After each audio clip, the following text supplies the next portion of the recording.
In these uncertain economic times, you've got to do whatever you can to save money. One of our biggest expenses can be our cars, especially when unexpected repair bills hit. Not anymore. If you own a vehicle with less than 130,000 miles, is less than 12 years old, has a warranty about to expire, or even no warranty at all, you could stop paying for car repairs. Roadside assistance, towing, and rental coverage are all included. Don't wait for the next repair. Make one free call right now to see if you qualify. If your vehicle is less than 12 years old, has less than 130,000 miles, even if it's out of warranty, paying for car repairs can become a thing of the past. Call us right now and get your car protected before your next repair bill hits. Get protection and no more repair bills. Call 800-696-1030. Again, 800-696-1030. That's 800-696-1030. 800-696-1030. Joe had huge problems with the IRS. I knew it was coming. I hadn't filed taxes since 1990. All the IRS letters coming in added up to a nightmare. To get up to like $68,000, my heart started beating fast. It's like, there's no way, man. I mean, I ain't going to be able to do this. Then they stopped his paycheck. So that's when I started making phone calls and found U.S. Tax Shield. U.S. Tax Shield went to work immediately. They just took the bull by the horns. What blew my mind is he called the IRS right then and there. So why is U.S. Tax Shield A+ rated with the Better Business Bureau? Joe knows. They saved me a ridiculous amount of money. If you owe more than $10,000 to the IRS or state, choose the company Joe chose, U.S. Tax Shield. It was the best decision I made. U.S. Tax Shield is the way to go. Life is good. Thank you, Lord. Call 800-471-3287. U.S. Tax Shield. Boo-rah. Yes. 800-471-3287. 800-471-3287.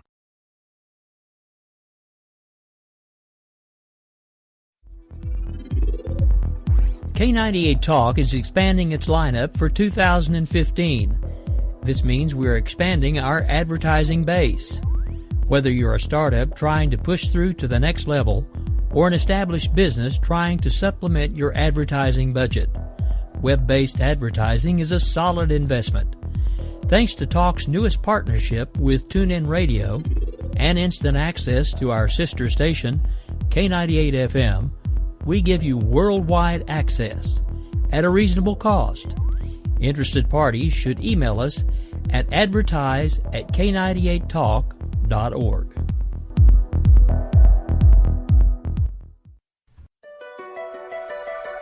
The leader in talk radio on the Internet, right here on K98 Talk and the Spark Radio Network.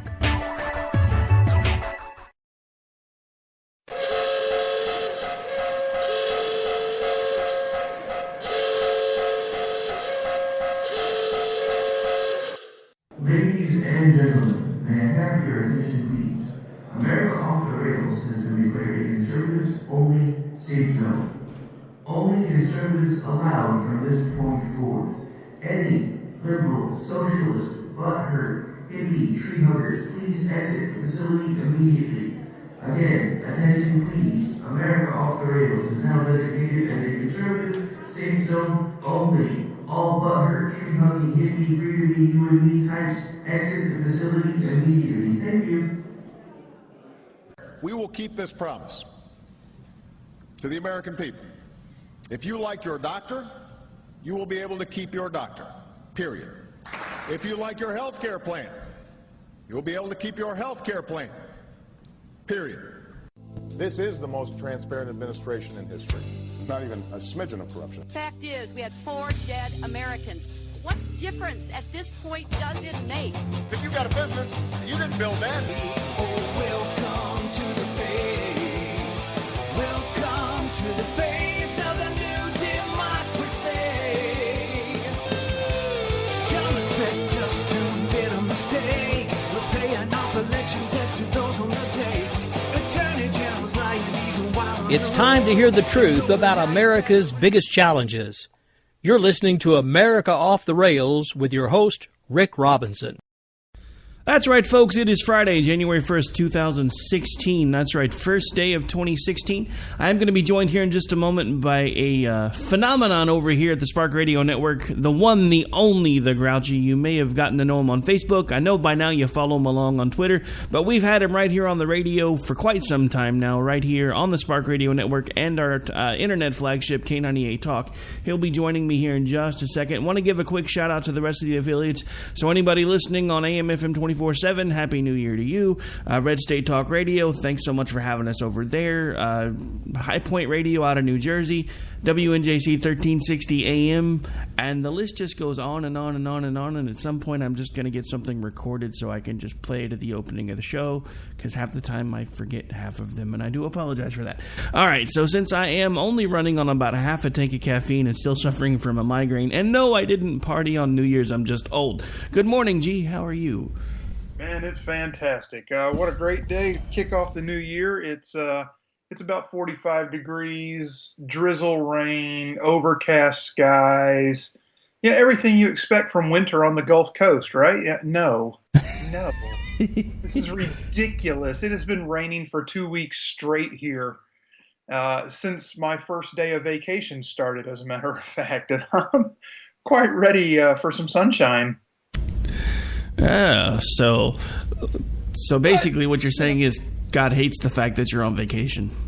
Well, that could be. He may want me doing more productive things. I guess we'll find out come Monday when I go back to work. Wow, it's already time for you to go back Monday. You've been off for 2 weeks?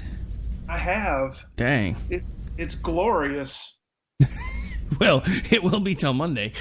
Yeah, well, I say it's glorious, but as you recall, the downside to having 2 weeks off from work is that, especially with old people like me, you lose track of your days. I think you know what I'm talking about here this past Wednesday. Oh, yeah. For those of you following along at home, G is usually on with us every Wednesday at 8 Eastern, 7 Central in the evening in our primetime spots. Well, so I hadn't heard anything from him on Wednesday, so I figured, about 30 minutes before showtime, I shot you a message that, hey, are we still on for tonight? And you're like, oh, crap, is this Wednesday? Yeah, I really thought it was Tuesday, and I had a whole nother day to finish getting my stuff together for the show, and I apologize. That's a train wreck, but I'm back on course now. It's Friday. I'm ready. So it's time. It's 2016. It's time to ramp up the G Nation and get everybody to get grouchy.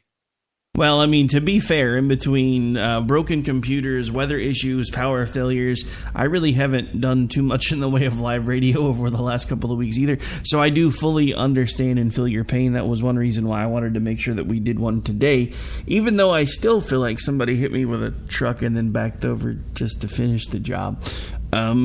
Because I'm trying to get myself back in routine, because 2015's done. We've done everything that we could do to build this into what I think is one of the best up-and-coming platforms out there. And I'm not just saying that because I've been integral in building it. All of you guys have been an integral part of that as well. And we have some of what I consider the best new media hosts around. So I'm looking forward to seeing what 2016 offers to all of us. Now, we had agreed to kind of do an out with 2015, in with 2016 type show.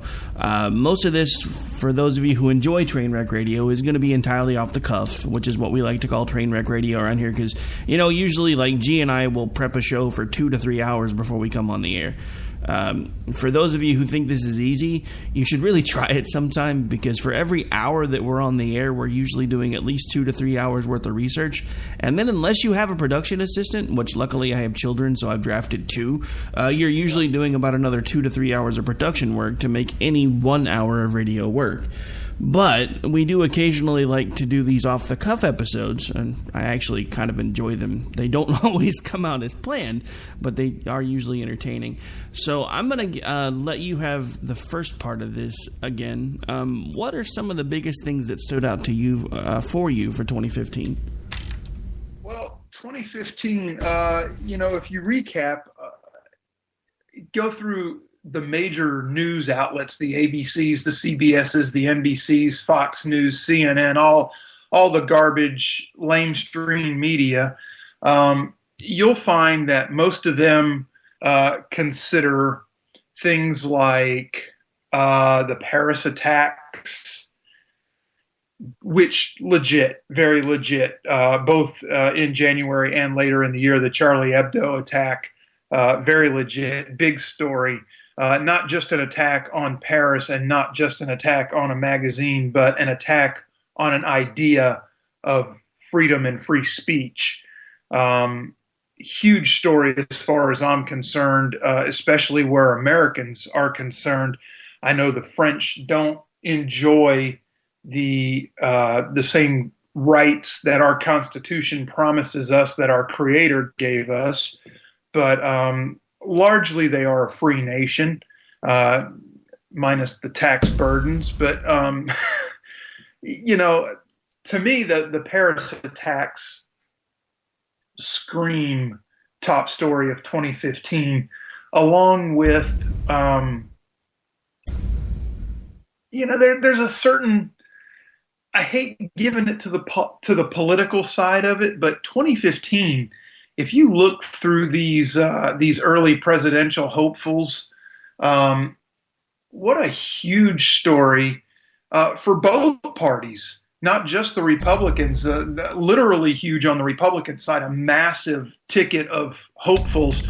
But look how things have changed on the Democrat side and the Republican side. The Republican side, we have women, we have Hispanics, we have Caucasians, we have, you name it, we have it.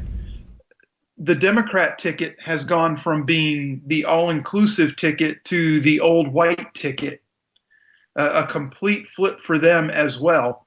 And it's just interesting to see how things are panning out, especially towards the end of 2015. You've got people like the establishment darling Jeb Bush feeling the pinch so bad that he's almost spent himself out of money trying to knock down people like Donald Trump. And I'm not going to go into the politics of either man. I just think it's a very interesting commentary on where politics in the U.S. have gone.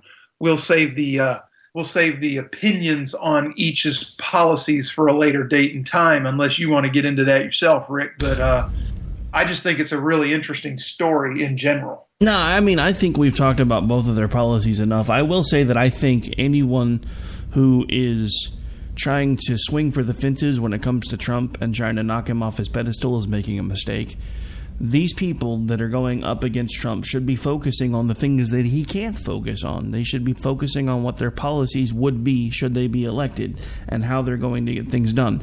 Because that's the one thing, in my opinion, Donald Trump has not done very well, is articulate all of these great, wonderful, huge ideas that he has and how he's going to make them happen, short of, I'm going to build a wall and Mexico's going to pay for it and I'm going to make America great again. If all of these people would quit trying to go toe-to-toe with Trump and actually speak to the voters, then they would be doing a lot better than they are. That is the one thing that I will say, and this is going to hurt for me to say, because those of you following along at home that have been listening to me for the last, almost 5 years now, I am not a fan of Governor Krispy Kreme Christie, but the one thing that he has done well throughout this entire process, and he's still not getting any traction really, but the one thing that is starting to get a lot of folks' attention is he actually addresses the people, and for the most part when he talks, instead of addressing one of the candidates. And that's the one thing that I think he's honestly done well. And I think if the folks that were involved in these debates were doing more of that, at least on the Republican side of things, then it would probably be an entirely different dynamic. But what we have right now is a guy that basically for the moment has pretty much his own unlimited resources, who's not accountable to anyone, and for the moment hasn't had to sign on to any super PACs or super PAC situations. So therefore he can kind of say what he wants. Little Freudian slip there. Yeah, I'm a little. I'm still hoping that we can manage to pull that off. So I guess maybe that's where that was. But anyway, I guess the biggest non-surprises for me for 2015 from the political side of things is the fact, Lindsey Graham decided he can't be president. It's about time he caught up with the rest of the party. John Kasich decided he was dropping out, to a resounding "who the F are you" from the Republican Party, because nobody knew who he was. Right.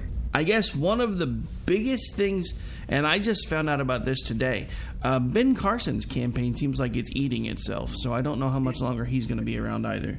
Turmoil there. Well, it's just like I heard about, he had this big press meeting where he actually called a few reporters into his house, set them down in his man cave, said something about there was going to be a big shakeup in the campaign because he felt like too many people were using his campaign to try to make money. Then he walked it back like 3 hours later, and then the next day half his campaign staffers quit willingly on their own. So I don't know. My biggest thing with Ben Carson is, he's a really nice guy. He is. And that's the problem. Let's face it. You really cannot be a nice guy and be president. That's what wound up killing Mitt Romney. Well, yeah, and you and I, we got to meet in Oklahoma City at the Republican Leadership Conference there, and we had a chance to watch Ben Carson speak. And I know this was very early on the trail, and the SRLC is one of the early events, but even then, Carson, when he took the podium, was very charming, very polite, very nice to everybody, but he spoke with no substance. Everything was personal anecdotes from his childhood and his early adulthood, and he absolutely laid no political groundwork whatsoever. And I know you remember the cult-like following that was there out in the lobby for him. It was unbelievable. And where are these people now? Are they still, when he attends these events, is that cult-like following still there? And if so, why are his poll numbers tanking like they are? Well, you bring up an interesting point, and I do want to go over something that was interesting. SRLC was the first time that I'd ever actually attended an event like that. So, of course, I'm stumbling around trying to figure out where press and everybody goes to get their credentials. So I get into a line because I'm directed to one, and I get my pass, but it doesn't have the media tab at the bottom. So, and I didn't know that there was one that had a media tab on the bottom. So I'm getting my pass, trying to figure out where Radio Row is, figuring out where we can get set up, all that fun stuff. So to do that, I had to walk through this cult-like following that you're talking about. Since I didn't have one of those little media tabs at the bottom of my badge at first, I think I was in, what was that, about maybe a 400 foot hallway. I think I was stopped maybe 40 times. Have you voted in the straw poll yet? How do you feel about Carson? Have you voted in the straw poll yet? How do you feel about Carson? And I kept telling them, look, I'm here with the media. And they're like, well, your thing doesn't have... So about halfway through, I finally realized that what they were saying is there was something that was supposed to be on the bottom of my badge that told them they needed to leave me alone. So I turned around after I figured out where Radio Row was and everything else and went back and actually got the right stuff. And since then, I really never got bothered. But it just amazed me that pretty much everybody that was in that little narrow hallway was all about Carson. I got handed, I think, 4 different stickers before they realized I really couldn't vote in their straw poll. And they were all the same sticker. I'm like, look, I just got one of these 5 feet ago. come on, guys. Exactly. And now look at it. They were relentless. And I'm wondering if, that excitement still surrounds him when he attends these events. He's not come near where I live, so I can't say that, but I'm watching his poll numbers, and they're declining and declining and declining. He hasn't reached Jeb numbers yet, but he's not far behind now. Yeah, I guess the biggest thing that I've noticed again after listening to a few things this morning is I think his campaign's made some pretty major missteps. Apparently, he's been holding town hall meetings in places that don't even have primaries. which is not really what you want to do early on in the process. You want to focus on the states that have the primaries, especially as close to the dates as possible, so that you're fresh in their minds. I mean, let's not kid ourselves. I never really thought he had a shot at the presidency. Right. Because, again, nice guys don't become president. I don't care what they tell you. You have to be a shark to a point to be able to pull off that job, which is another reason why we find ourselves in the mess we're in now, because we have elected, well, I say we in the collective term because I didn't vote for him either time, but we have elected a glorified community organizer, professor wannabe to the White House, which is why for the last 7 years the country has completely fallen to hell. Yes. And speaking of that, I noticed as I drove through town 2 days ago, I noticed that my gas prices here locally were falling again. Does anybody else remember when Barack Obama said that rapidly dropping gas prices were the sign of a crashing economy? Oh, yeah. No, I remember that. And let me tell you, because of where I live, I can personally attest to the fact that rapidly falling gas prices are a sign of a crashing economy.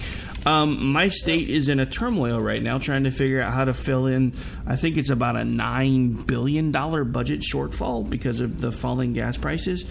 Because the thing that nobody takes into account is, yeah, it's great for the American public's pocketbook when your gas prices fall. But when the gas prices fall, that means the states that make the majority of their money from things like oil lose a lot of their tax revenue. It also means that since those states are heavily invested in oil, they lose a lot of their secondary and tertiary income sources because the price of oil is now the lowest it's been in, 20 years? Oh, at least. At least. I mean, I'm reading articles that are saying that a barrel of oil could go as low as $25 to $20. Well, yeah, and the thing about that is that's a direct result of the policies here. This administration has allowed the opening of trade with Iran, which means now we have even more oil hitting the market. We're still not allowed to do a lot of the things that we need to be able to do with our own oil, which is actually, at this point, kind of a good thing because we're still not able to flood the national market with our international markets with our own oil to a point. But at the same time, you're basically watching an economy that is supposed to have been in recovery now for the last 4 years, circle the drain, and nobody's talking about it. You know why nobody's talking about it? Because it's a freaking Democrat in the White House. Yep. If this was a Republican in the White House right now, everybody would be talking about how bad the numbers are. They wouldn't be padding the numbers with unemployment anymore because, let's face it, our unemployment, the way we've reported unemployment has changed over the last 10 years. Because now, after a certain amount of time, if you can't find a job, they drop you from those numbers. That's right. That's right. And we've got a record number of Americans of legal working age that are outside of the labor force. That number is over 94.6 million. Think about that for a minute in a country of 315 million. That says tons. And then yesterday I see the article where Obama's wanting to use executive powers to not only extend the length of H-1B visa stays, but to also increase the number of H-1B visas handed out. So that will in turn bring more foreigners in to compete with Americans for jobs that don't exist in an economy that's tanking. Makes perfect sense to me, right? Well, let's face it. This is what folks like me and you have been saying all along. I mean, for me on radio a little bit longer than you, but you through Facebook and Twitter have been saying almost exactly the same things that I've been saying now for nearly... Good Lord, have I really been doing that this long? I think I actually started right around when he got elected using social media, and then I think I'm on 5, maybe 6 years now on radio almost. But anyway, so the thing about it is, he told us exactly what he wanted to do, but nobody was paying attention. He kept using the phrase, we are days away from, or weeks, months, days away from fundamentally transforming America. The thing that nobody took into account is what exactly he meant by that. Because if you really look at what's happening with the economy, I'm telling you right now, this isn't an accident. It's not an accident. the folks that are trying to orchestrate things, whether you want to call them the government, behind the scenes, whatever your personal tinfoil hat moment of the day is, I will tell you that there are folks that have been involved in government and even behind the scenes now since World War II that have been trying to find a way to make the world's governments more reliant on one another. And for the longest time, their plan was to build up the rest of the world to get them to first world standards. They've eventually figured out they can't do that. So now what they're trying to do is tear down first world to get it more to second or third world standards, and they're succeeding, whether anybody wants to admit it or not. It's not hard to do either. It's really not. Well, no, it's not. I mean, the first thing that they did that was the beginning of the end, as far as I'm concerned, was the creation of the Federal Reserve. The very next thing they did that was a very, very bad idea was this intercontinental dependence we have with each country's economies now, because they're so intertwined behind the scenes that there's this. That's the reason. If you really go back and look at history, that's the reason why we haven't actually won a war since World War II, because we can't anymore. Because of the fact that all of the world's economies, whether anybody wants to admit it or not, are completely interdependent and connected with one another. So if you completely obliterate a country, much like what happened in World War I and World War II, the rest of the world is going to collapse with them. It was somebody's idea of creating an economic version of mutually assured destruction, much like we had with the Cold War nuclear crisis. And it works, but at the same time, the problem that we have, and the thing that's killing us now, to kind of jump ship for a second, but the thing that's killing us now is up until now that's worked, because every other country in the world has understood if we push too far, if we go too far, ultimately it's going to hurt us. We now have, which has become more prevalent now, going back to your Paris attacks, which was your big story for 2015, also mine, I think pretty closely dovetailed with the recent attack in California. But the thing about it is, we now have a group that is technically not a country, that wants to be a country, but they're not one, that really doesn't care if the rest of the world crumbles while they help make it, and also watch it burn, which is ISIL. So they don't. Yep. So the thing about it is, at this point, that interconnected spider web of, if one government collapses, the rest of them pretty much go with it. Which, if you don't think that's true, look what happened in Greece and what almost happened with the EU because of Greece. They still haven't recovered from that mess, and they're not going to, because they're too heavily interdependent on each other. But now we have this group in the Middle East that doesn't give a damn if the rest of the world falls apart, because they want it to. So they're just going to keep finding ways to keep pushing and pushing and pushing until it happens. And because of all of these things that have been being built up behind the scenes and put together for the last 100 years or so, there's really not too much that we're going to be able to do about it. Well, yeah. Not to put a total downer on the radio show, but I'm just saying. Well, I mean, that's okay, because that's, we're here to talk about this stuff along with some other stuff. But, you mentioned Greece, and not too far away from Greece, you've got Portugal, Italy, Spain. All these Med countries, they call them the PIGS, PIIGS? Yeah. I can't remember what the other I is. Portugal, Italy. Anyway, and, they're all struggling, and Spain has a movement going on for the Catalan district to break free from the country of Spain and form their own country. And the problem with that is that that's probably where 80% of Spain's income comes from. And a lot of that is through people that back terrorism. You've got a lot of Muslims that have settled in the Catalan district of Spain and brought their millions upon millions, if not billions, of oil money with them. And that's what's driving this big movement. And if you think for a minute that they're not going to succeed in breaking the Catalan region of Spain off into its own country, you're sadly mistaken, because the money will rule.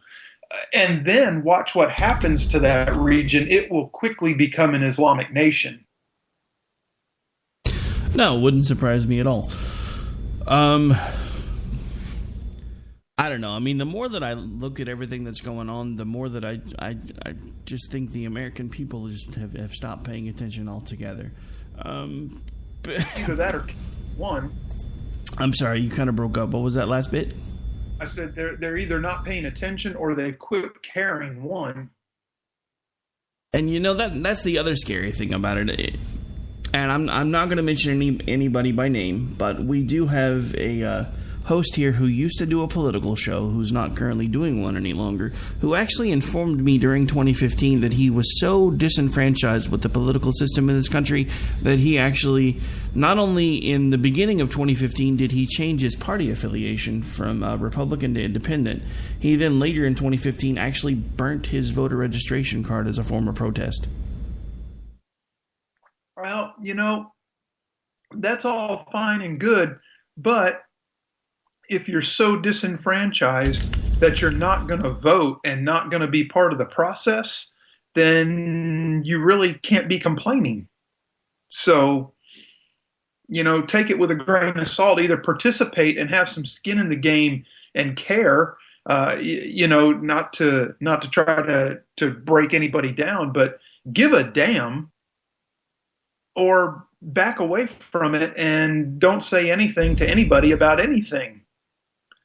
Well, honestly, we had that conversation, and I'm pretty sure that's why he's tabled his political show, and he's now doing another show, because of the fact, that I kind of pointed out. It seems a little odd to me that you would be doing a political show while kind of completely backing away from the entire process.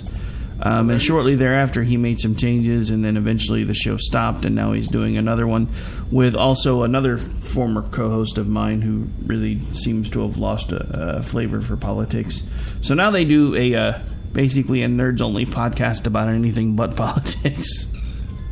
Oh, and that's okay. I mean, if that's what they want to do, that's fine. But you can't be that person and then also be spouting about what's wrong with politics.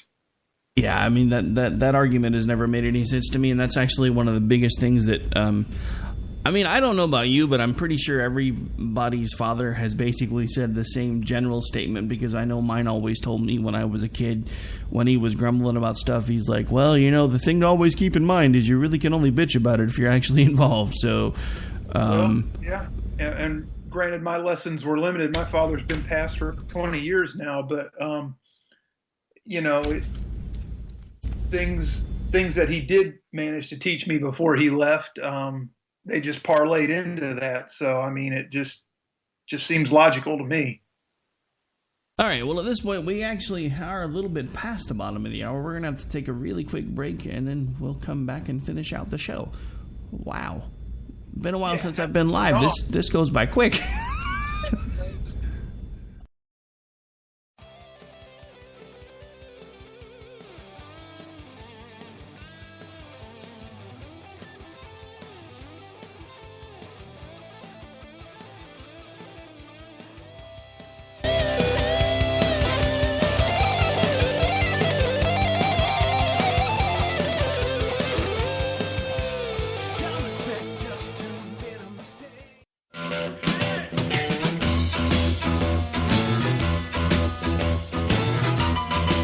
Red Nation Rising brings you Town Hall Radio. From a single tweet to 3 million a month, our community is a force to be reckoned with on social media. So don't miss our show, Thursdays, 8 p.m. Eastern on K98 Talk. Our chat room is our co-host, and you ask the question. Join us and be heard. So get ready to sound off on Red Nation Rising Radio. No one else is going to do it for you. There's a wild, wild whisper blowing in the wind, calling out my name like a long lost friend. In these uncertain economic times, you've got to do whatever you can to save money. One of our biggest expenses can be our cars, especially when unexpected repair bills hit. Not anymore. If you own a vehicle with less than 130,000 miles, is less than 12 years old, has a warranty about to expire, or even no warranty at all, you could stop paying for car repairs. Roadside assistance, towing, and rental coverage are all included. Don't wait for the next repair. Make one free call right now to see if you qualify. If your vehicle is less than 12 years old, has less than 130,000 miles, even if it's out of warranty, paying for car repairs can become a thing of the past. Call us right now and get your car protected before your next repair bill hits. Get protection and no more repair bills. Call 800-696-1030. Again, 800-696-1030. That's 800-696-1030.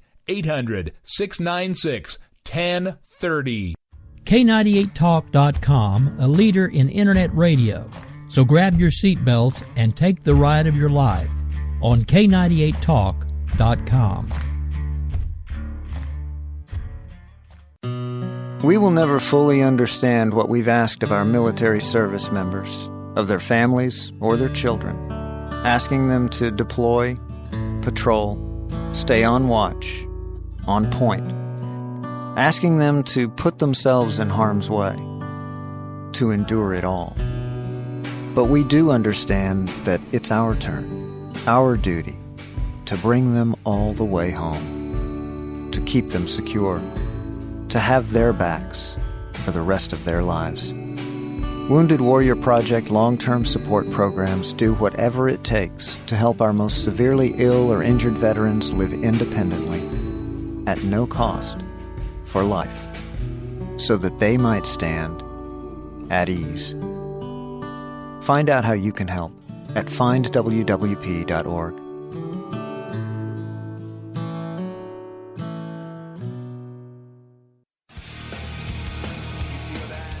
This is JD. And this is Stacy. Join us Tuesday nights, 10 p.m. Eastern, for Game On. Remember, lock up the children and the old folks. Game On, the home of libertarianism, conservatism. Where no one is safe, and no one is spared, not even the hosts. Oh, that was supposed to be a spin cycle. I'm sorry. Yeah, that's okay. We love you anyway. Right round, baby. Self-monitoring right Ebola radio strikes again. Anyway. Anybody see the host monkey? Where's the host monkey? Where's the host monkey? For God's sake, I need an antidote. Just do your rant. Let's pop out of the segment. Find us on Twitter at JD and Stacy. You're listening to K98Talk.com. Calls. We got a pen and telephone to bypass all your laws. Political correctness will replace the Bill of Rights. Support religious freedom, bless you, pray to Jesus Christ. The press is in our pockets. All right, folks, welcome back to America Off the Rails. I'm your host, Rick Robinson. Again, this is the very first episode of 2016, and I am joined by the one, the only, the Grouch from the Conservative Curmudgeon Radio Show, who's been hanging out with me for the hour. We are going to change gears and go back to the original topic of the show for a while, so let's continue to talk about some of the best, worst moments of 2015. So the one that we really touched on to begin with was kind of the Paris attacks, and then of course I dovetailed into the California attack that happened shortly thereafter.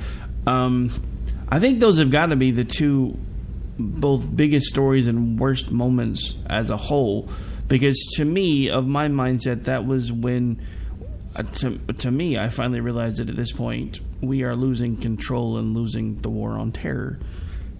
And it's not just happening in our own country, but at this point globally, where it seems like we're just kind of ceding way too much ground when it comes to that fight.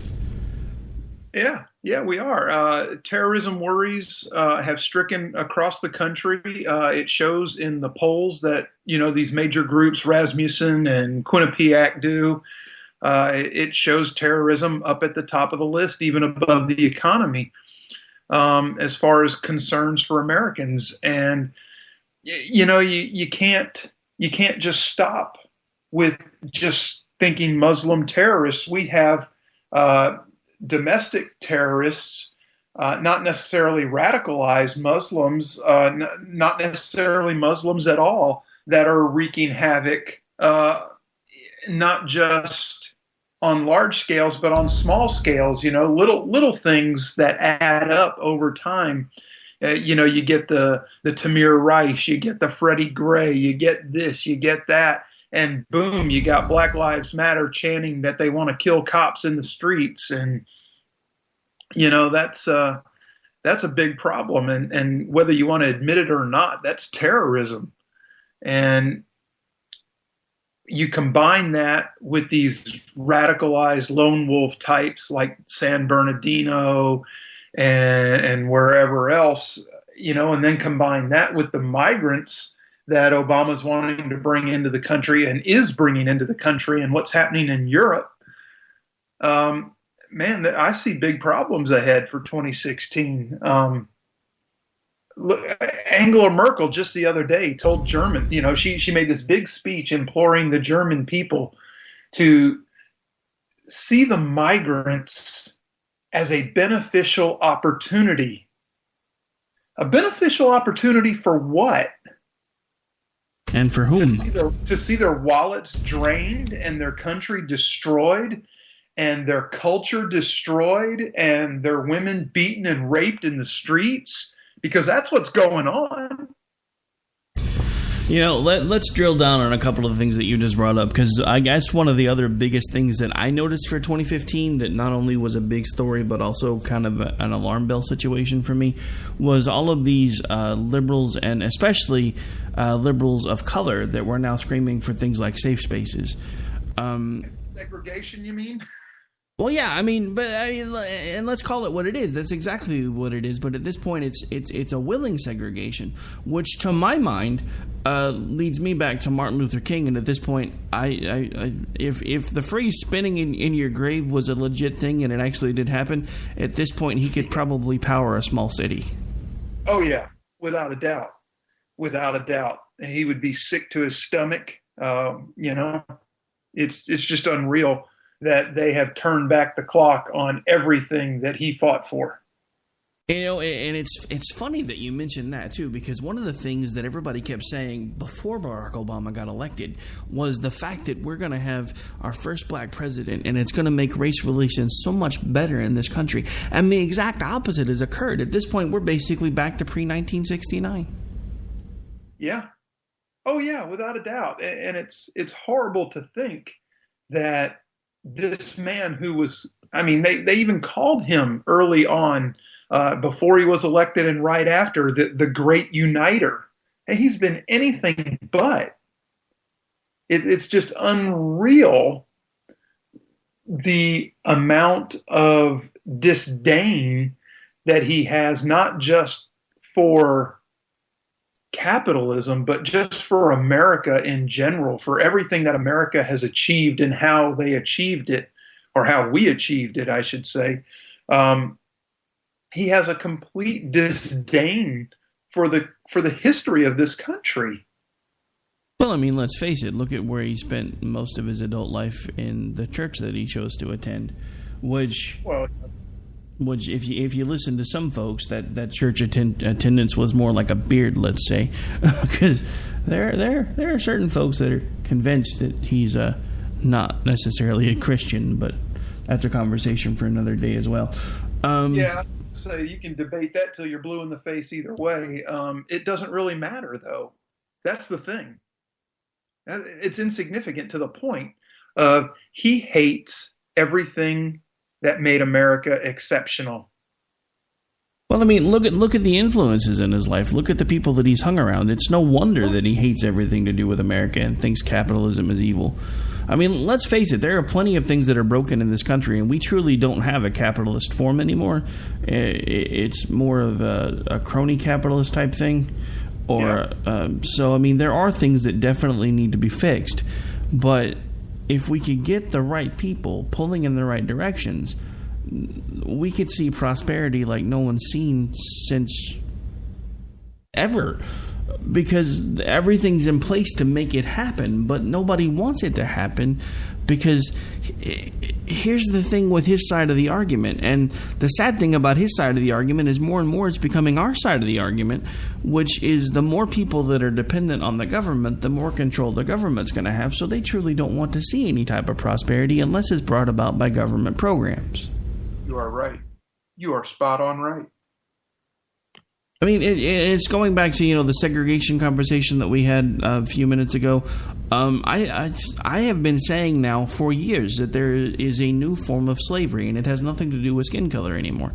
They are keeping a vast majority of the American people and people around the world at this point economically in slavery. There's a very specific statement that I always think of when it comes to monies that are owed and where your money's coming from. And that is the old saying that the debtor is always the slave to the lender. Of course. Well, when the government becomes the one that's handing you all of your money, or making sure that you're able to get your food, or get your reduced housing, or they're helping you pay your electric bill, ultimately that will make you beholden to that government. And I think that's one of the things that we've seen play out over and over again in these last 2 election cycles, because now it doesn't really matter what anybody's positions are.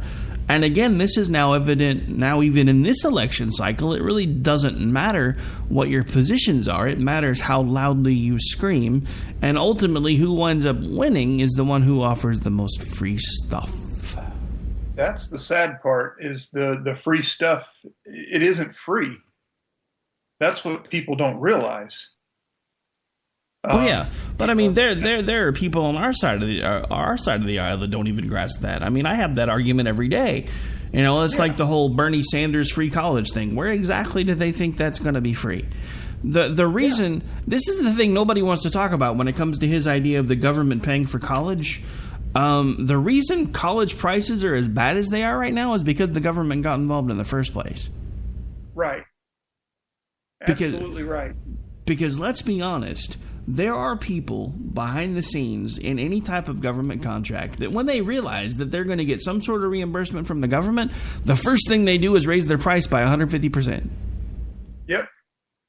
Because no matter what, they're covered now. I watch my local news, and we have a university here that's pretty close by. I don't have to say which one it is, but every year it's the same thing. Blah, blah, blah, administration office at blah, blah, blah university says that they will need to raise tuition 6% or 8% or 11%. I've seen as high as in 1 year. The thing is if you're raising it an average of 6% a year over 6 years, man, that's 36%. But you're compounding that each year because it's more than 36% because you're adding 6% to the 6% you added the year before too. Yeah, so just to give them for the folks listening, let's give them an easier example to follow along with at home. So let's say you're sending your child to college. Their tuition, let's say, is $14,000 a year. So let's say that all of a sudden the news comes out that they're going to raise that rate by 10%. That means the following year, that child, either you or that child will be paying $11,400. $11,400. Yeah, sorry. Like I said, trying to do math in my head, and I actually kind of forgot where I'd put the dollar amount at. It's all right. We started at 14. We've gone to 15.4. Okay, so, but then as you said, let's say that, again, they put out the same memo the following year that they're now going to be raising it by another 10%. And instead of it raising off of the initial 10%, it now raises off of the 10% that was added the year before. So, So each year it's compounded not only by the first initial raise, but then raised again and again and again and again. So in theory, what could wind up happening is by the time you get all of that done, it's actually pretty close to about, let's say, even after 3 years, it's close to about a 70% rate hike. Pretty close. And it's ridiculous. What's the money going to? Administrators. Well, we got the money going to administrators. We got money going to athletic programs, and we got money going to, sadly, ungodly programs. And I don't mean ungodly in a religious sense, but you could take it that way, I suppose. But think about some of the degrees you've seen come out of colleges recently. What am I? Feminist studies. There's colleges that have degrees in liberal thinking. I saw that one not too long ago. Liberal thinking is a degree you can earn from a college. Yeah, and there are even worse ones. We're hiring professors, though, to teach people to not think. Well, that's the thing. I mean, even rolling it all the way back to the public education system anymore, they don't want critical thinking. They haven't for a long time. They basically want a population that is intelligent enough to run cash registers and machinery should the need arise, but not intelligent enough to ask cogent questions. And that's exactly what we have happening before our eyes. One of the as far as, you know, from a station perspective, one of the biggest gets for us for 2015 was, of course, adding JD and Stacy, who then brought over Lou, who then through Lou and Jared at that point, we actually became affiliated with Dr. A.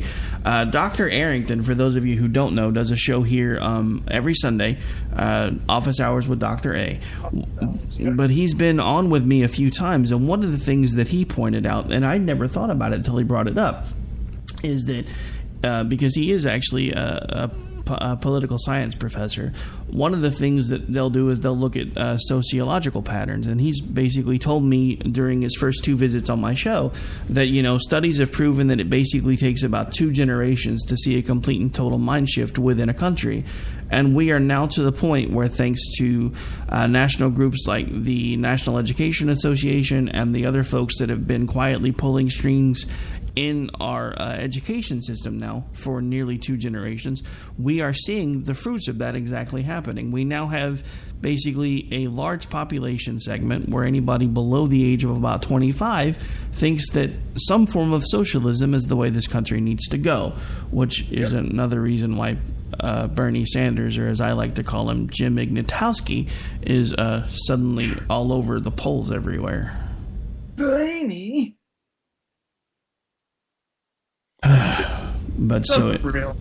It is.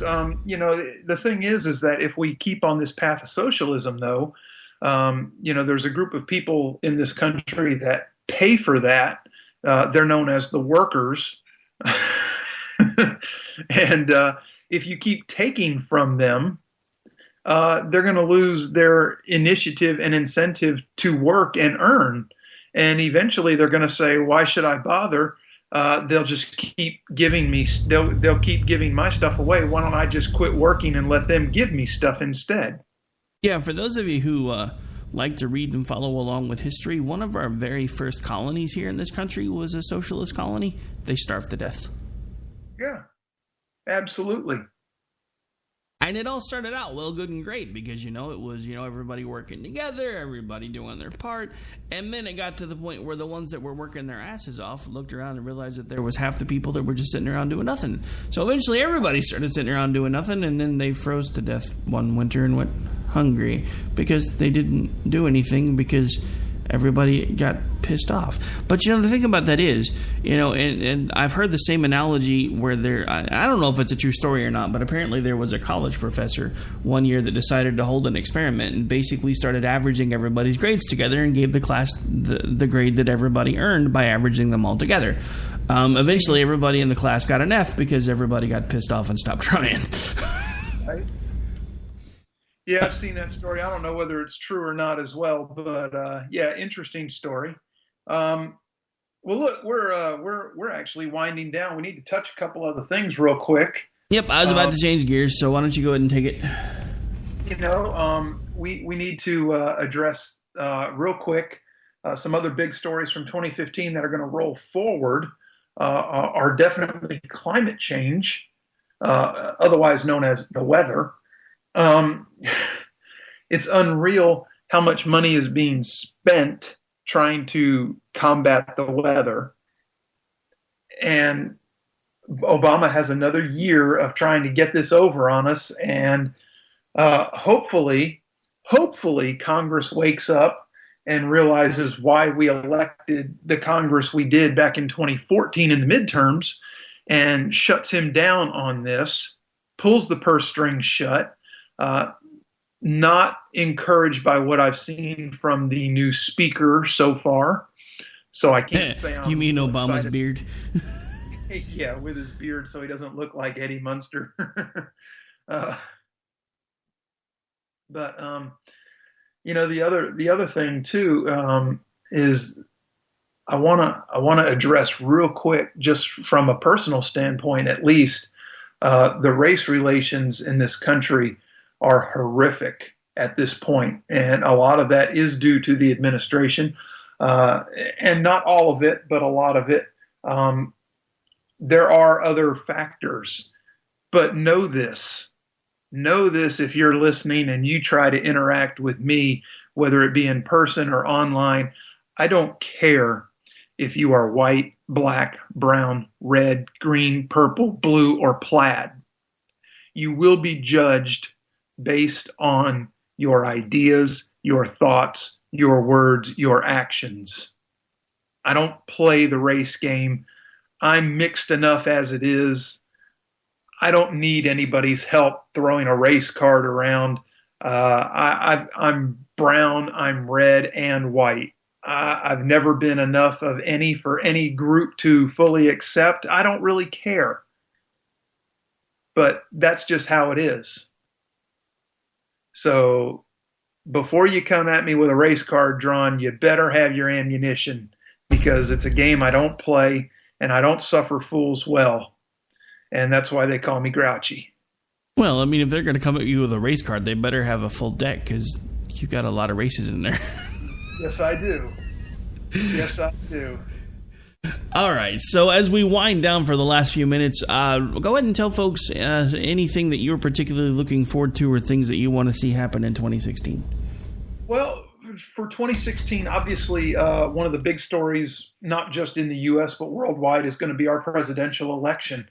What I would like to see is somebody wake the GOP up, remind them of the Buckley and Reagan philosophies of not eating your own. I am a firm proponent of backing your candidate through the primaries, but I am also, and I've preached on this, and you know this, Rick, even before I came to Twitter, I have always preached that whomever the nominee is, it's better than what's on the Democrat ticket. And you got to get behind that nominee. I'm not saying you have to agree with everything that nominee believes in, but again, if it comes down to it, will you sit at home and allow Hillary to be elected, or will you cast a vote to keep her out? And that's the big thing I'm looking for in 2016, is I want to see the GOP get their act together and quit eating their own. Good luck with that, brother, because kind of like we were talking about in that Twitter group that we're in, both sides have become nothing but a cult of personality anymore. And my only retort to your statement is, when it comes right down to it, which would actually be worse, Hillary or Trump?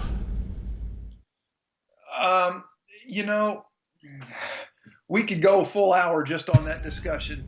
But right off the cuff, I have to say Hillary would be worse. Okay, well, maybe we will actually have a show about that at some point, because Lord knows neither one of them are going away at this point. They'll be here for a while longer. So we can always circle the wagons back around to that one later. Now, I am going to take things in a slightly different direction for the things that I hope and want to see for 2016. 2015 has been an outstanding year here for both the Spark Radio Network and some of the shows hosted there. A lot of us have made our way onto terrestrial radio. We are working on getting a few others. My co-host specifically for the day right now on there as well. Hopefully some point in 2016 we can make that happen. And what I do hope to see happen is that we can continue to build momentum and use this platform not only to make ourselves more financially stable, because everybody knows that's the reason why you start crazy ideas and start your own businesses, but to actually make a difference. And in some ways we're already doing that. So I just hope that continues, because there have been so many things that have happened for me behind the scenes this year that I really haven't talked about, that have basically just been, in my personal estimation, complete and total miracles. And I do hope that continues for us for 2016. But the one thing that I do want to say is I do want to thank you specifically, because I had been twisting your arm for months to even get you involved in this, and I know that you were hesitant at first, but I have to say, having you come over here and be a part of the team here has been one of the highlights of not only 2015, but I think you actually started a little bit before then. Wow, did I really? Has it been that long already? Well, I think we actually started you with a couple of pre-roll episodes back in December of last year. So I think your official launch date was in January. But we had you on a few times before then. So you were actually one of the first ones to come over, and then everybody else just kind of started following suit. So you were the first domino to fall, so to speak. So thank you for that. A leader and didn't know it. Man, that's usually how it works. Yeah, I didn't lead anything. Trust me. It's been a pleasure, Rick, and I thank you for not giving up on me. This has been a lot more fun than I thought it would be. Also, a lot more work than I thought it would be, but making a go of it, and I have enjoyed it. All right, well, that's going to do it for this particular episode of America Off the Rails. I will be back with you live tomorrow morning on the first episode of Finding Common Ground for the year, and then I'll be back to my normal non-holiday, please let the world don't go too much crazier in January schedule. So January 4th, I'll be back live 5 nights a week. For those of you that have been looking for me and have missed me, my schedule has changed slightly. In case you're just now catching up, the show typically will air live every Monday through Friday at 10 p.m. Central, 11 Eastern. We are actually probably, because we've still got that 6 o'clock space nobody's using, I think I'm actually probably going to start running the show from the day before in that spot, just for the folks that only know to look for me at 6. But that is going to do it for this particular episode. I'll be back with you tomorrow, and just remember, folks, it's a brand new year, brand new start. Even if you don't make a resolution, just do something to get involved. Get off the couch, put down the remote, find a cause that you agree with, even if it's something that I'm diametrically opposed to, and find a way to make a difference, because until we all get involved and engaged, nothing's ever going to change.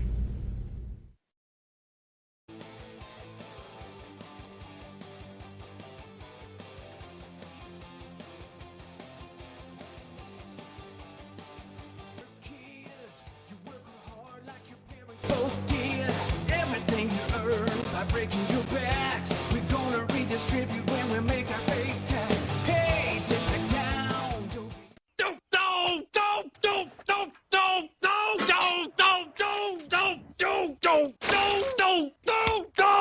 Screw you guys. I'm going home. Later. Game over, man. It's game over.